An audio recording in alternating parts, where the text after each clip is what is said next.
Final Fantasy VII Remake. Been playing the hell out of that game recently. Started it like Wednesday. I've already put 13 hours into the game on top of school, so been playing the hell out of that game. It's peak, and Avalanche is awesome, and Aerith is awesome. Tifa is awesome. Cloud is a total baller. We're gonna be talking about Final Fantasy.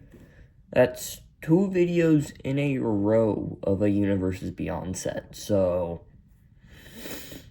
we'll be getting back to Classic Magic eventually. I have some commanders picked out for commanders from the internet. And also, we have a special guest today. It's my dog. Her name's Penelope, and she's awesome. I know. You're on the video now. Are you happy? Okay. So, without further ado, let's start with Tifa. Why not start with Tifa? She's cool. In the game, her Omni Strike looks a little bit like Gon's Rock. But, ooh.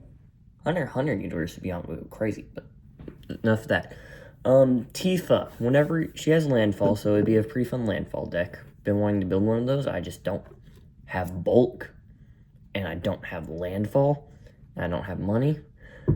So, what Tifa does is whenever you play a land, you double her power until the end of turn, which is, I mean, it's pretty cool, I guess. Not unless you're playing multiple lands per turn, that's really all you're gonna get.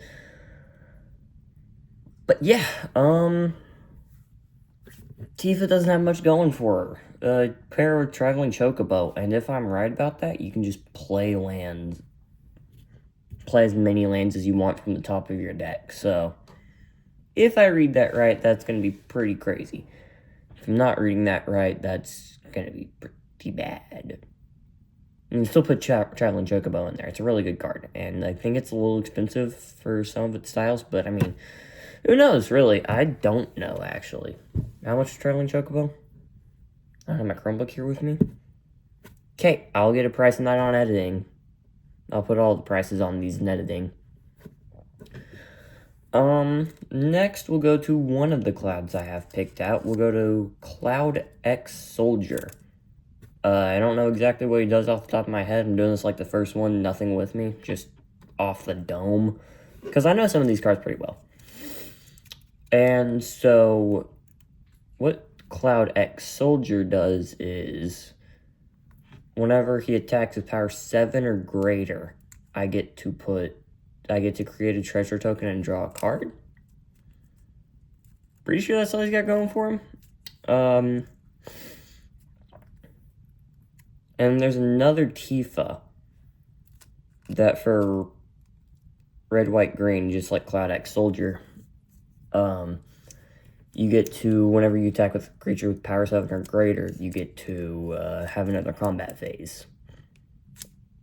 So, I mean, that's pretty baller in a Cloud X Soldier deck, honestly. That's not the Cloud I'm getting, we'll get into him later. He's the cooler one that I like. Still 5 mana, but he's only Boros. He's not red, white, green. I don't know what the 3 colors are called. I just know 2 of the 2 colors. I just know Selesnya and Boros. That's it. Yeah, that's really all I got for Cloud X Soldier and the other Tifa. Prices are with them on the screen. And some of the Universes Beyond sets can get a little crazy with prices. I mean, okay, this Aerith is from a Secret Lair drop, and that one is, the last time I checked, $400 and something dollars. That was like $2. I don't know, man. But the Secret Lair does the same thing as the Final Fantasy set, so I'm not complaining, really. I like Aerith, and I didn't get that outfit for her, because I didn't feel like doing side quests.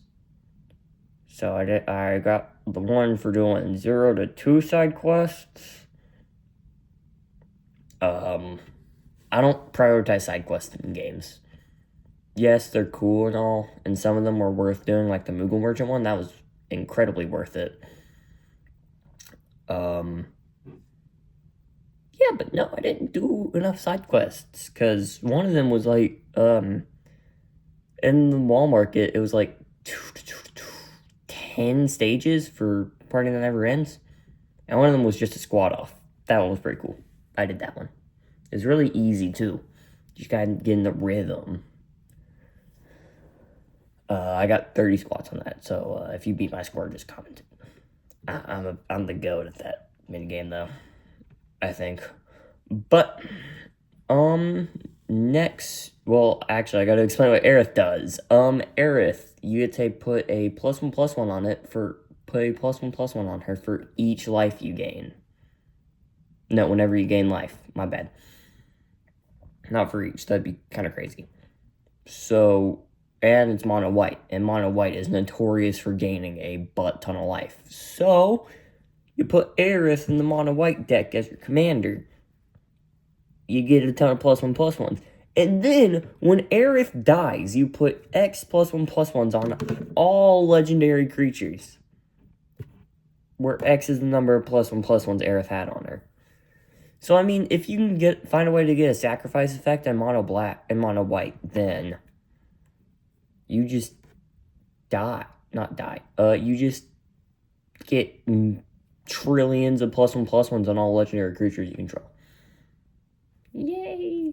Yoshimaru didn't need a way to be more powerful. Yoshimaru is the bane of my existence. I have a friend who started running Yoshimaru recently. Yeah. Not fun. Not fun for anyone in the pod, really. The pod has become a nightmare since then. And then we have... I don't really like the Barrett cards. Both of them I didn't really like. But I did find one that's Wrecking Ball Arm. I think that's the one. And yeah, it's 2 mana to play it, and then to equip it to a legendary creature, it's 3 mana. So, it's an absurd for 5 mana total. But for me, for the deck I'm going to run, it's only going to be 3 mana to equip and cast it and stuff. And I'll get into the reason why. Cloud, Planet's champion. He's the Cloud I'm getting. He was, I'm pretty sure he's exclusive to a standard deck, precon. But I'm trading one of my commander decks for the standard deck, but I'm going to evolve. I'm going to upgrade that into a commander, which is why I need bulk, which is why I'm going to go buy bulk after I get money from doing YouTube. Please subscribe. I need money. Yeah, but he has trample, double strike, indestructible, and he's equipped, and it's your turn. And then equipment, to equip costs 2 colorless less. He's a Voltron's dream. And I want to run a Voltron, because I have mono blue. Very embarrassed to admit that on the internet.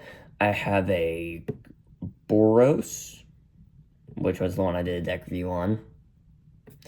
I have a green-blue +1/+1 deck, too. It's pretty cool. Warden of the Grove, my favorite card in the entire game. There's no denying that. It's great. I got on a bit of a side tangent there.